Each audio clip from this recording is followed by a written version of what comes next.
నన్ను నమ్మండి, నాకు శంకరులు ప్రమాణం. నేను నా సొంత మాట చెప్పట్లేదు. ఈ జన్మలోనే ఆఖరి ఊపిరిలో జ్ఞానం కలిగి పరమేశ్వరుని యందు ఐక్యమైపోతాడు, సందేహం లేదు. అంత గొప్ప స్తోత్రం ఈ ప్రపంచంలో వాంగ్మయం మొత్తం మీద ఉన్న ఒకే ఒక్క స్తోత్రం దక్షిణామూర్తి స్తోత్రం. ఇంకొకటి లేదు లేదు లేదు, తత్తుల్యము కాదు. అదొక్కటే అంత శక్తివంతం. అందుకే శంకరాచార్యుల వారి వాంగ్మయం అంతా ఒకెత్తు, సామాన్యుల కోసం ఇచ్చిన దక్షిణామూర్తి స్తోత్రం ఒక్కటి ఒకెత్తు. అంతేకాదు, దక్షిణామూర్తి స్తోత్ర వైభవం ఏమిటో తెలుసా? ఏల్నాటి శనిలో ఉన్నవాడు, శని వక్రించిన వాడు కూడా బెంగపెట్టుకోకల్లా.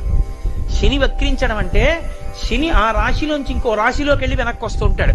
తులారాశిలోంచి కన్యారాశిలోకి వెళ్ళి కన్యారాశిలోంచి తులారాశిలోకి వస్తాడు. గురవే సర్వలోకానాం భిషజే భవరోగిణాం నిధయే సర్వవిద్యానాం దక్షిణామూర్తయే నమః.